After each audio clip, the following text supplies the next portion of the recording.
La 5G, c'est la promesse du développement de l'Internet des objets que l'industrie attendait avec impatience. C'est une opportunité de marché incroyable. Et donc, la 5G va permettre de libérer le potentiel économique de l'Internet des objets. L'industrie du numérique prévoit de connecter comme ça 1 million d'objets au kilomètre carré. Et donc, on peut imaginer effectivement le transfert de données que ça va générer, parce que la 5G, c'est ça aussi, c'est un transfert et une analyse de données qui nous échappe, qui émane de nous, parce que chaque mouvement que nous allons accomplir, chaque fois que nous allons solliciter une application sur notre smartphone, on va générer des données qui sont autant d'indications sur ce qu'on fait, qui on est, comment on bouge dans la ville, de quoi on se nourrit, chaque espace-temps de nos vies, à la maison, au travail, en voiture, en balade en ville, va devenir une opportunité de marché.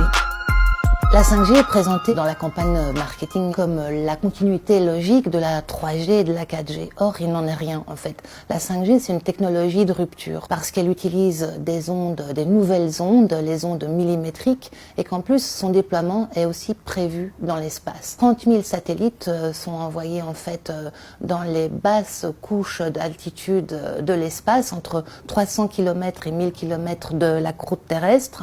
Ce sont des constellations de satellites qui ont pour ambition en fait de supprimer toutes les zones blanches sur la Terre.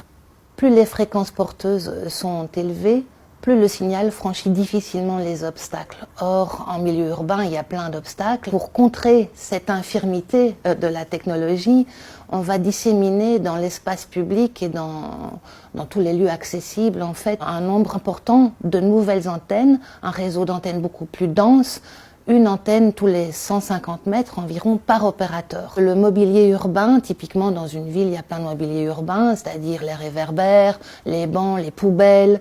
Tout ce mobilier urbain va servir de support à ce nouveau réseau d'antennes. N'importe qui sera en permanence exposé à ces ondes, on ne pourra jamais s'y soustraire. On se trouve sur le site de l'ULB. L'ULB a signé un contrat pour une université du futur avec le géant chinois Huawei et Proximus pour effectivement en fait que ce site devienne un site exemplaire de la 5G. C'est aussi un basculement dans la société de l'hypersurveillance. Hyperconnectivité, c'est en fait la traçabilité de tous nos faits et gestes. Et c'est aussi réduire l'humain, en fait, à une seule fonction, à un seul intérêt, celle d'être un consommateur consentant et docile.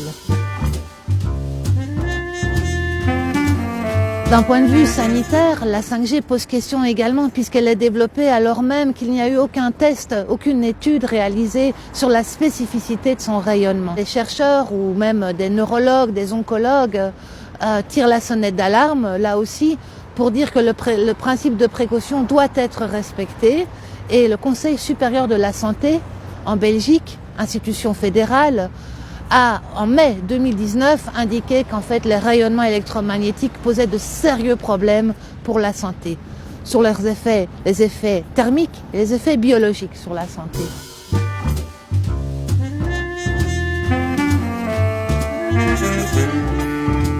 La 5G demande énormément de matières premières.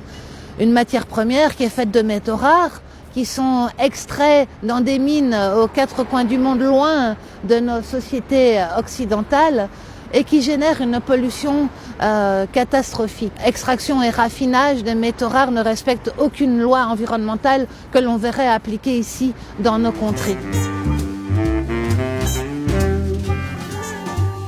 Il y a des zones de test qui sont prévues, mais qui sont laissées à la discrétion des opérateurs et du gouvernement. Et donc, cette discrétion fait que c'est une totale boîte noire qui nous est inaccessible.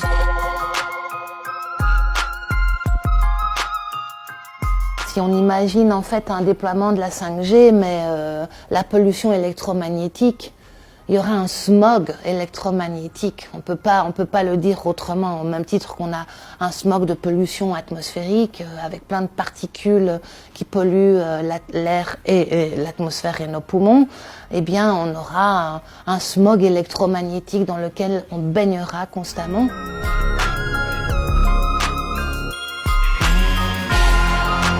En regard de tous ces éléments, qu'on vient d'évoquer, c'est-à-dire des impacts sanitaires, environnementaux, des questions sociales et politiques que nous adresse le déploiement de la 5G, des nouvelles technologies comme l'Internet des objets ou l'intelligence artificielle. La 5G, en fait, est une effraction dans nos vies.